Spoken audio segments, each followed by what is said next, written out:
Ama ng 3 batang nasunog, labis ang pagdadalamhati. Nagulat ang publiko sa pagkasawi ng isang ina at 3 niyang anak matapos masunog sa loob ng kanilang bahay sa Barangay San Vicente, Santa Maria, Bulacan. Base sa inisyal na investigasyon na isinagawa ng Bureau of Fire Protection, natagpuan ng mga rumesponding kapitbahay ang sunog ng katawan ng 1 anyos na batang lalaki sa kanyang higaan.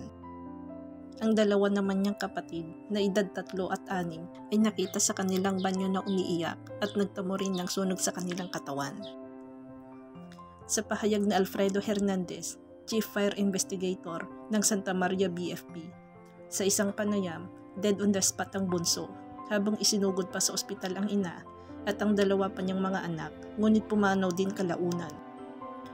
Inaalam pa ng mga investigador ang anggulo na ang nanay mismo ang umano'y sumunog sa kanyang sarili at sa 3 anak nang dahil daw sa matinding depression. Ito'y matapos ngang makarecover ang otoridad ng posporo at basyo ng paint thinner sa loob ng bahay ng mga biktima na posibleng ginamit sa pagsunog. Sa salaysay ng isang kapitbahay na rumesponde sa insidente, nasabi pa raw ng kanyang panganay na anak na binuhusan sila ng kanilang nanay ng gas.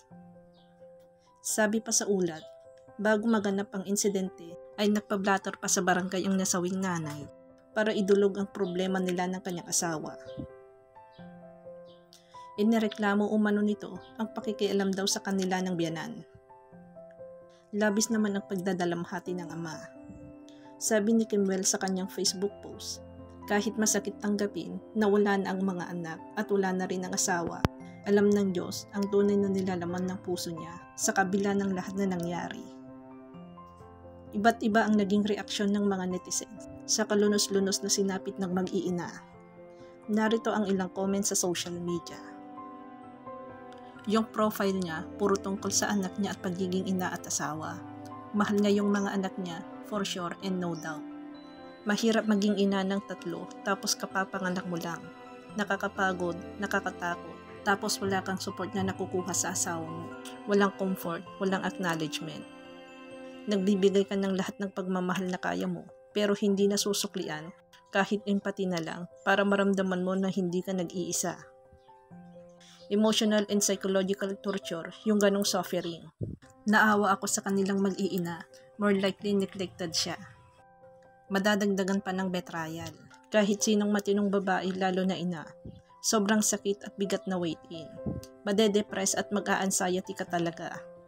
Nakakatakot, nakakapagod yung ganong emotional kabigat dalhin. Yung nagsasama-sama ang sakit, lungkot, takot, at pagod ka ka-overthink. Sa mga anak na lang niya siguro siya kumukuha ng lakas, kaya ayaw niya iwan, sinama na lang niya.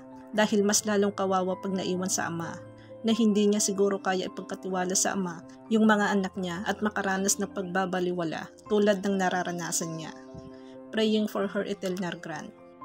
Hope God forgives you. May you find the love and peace in God's hand. Wala kahit sino man ang may karapatan maghusga sa kung ano ang naging relasyon ng mag-asawa. Tanging sila lang 2 ang nakakaalam nun. Iba ang treatment kapag kakilala or kamag-anak ka lang. Walang ibang pwede humusga sa pagiging asawa, kundi ang asawa lamang. Kahit sino walang pwedeng magsabi na may mali ang isa sa kanila, lalo't na ang isa.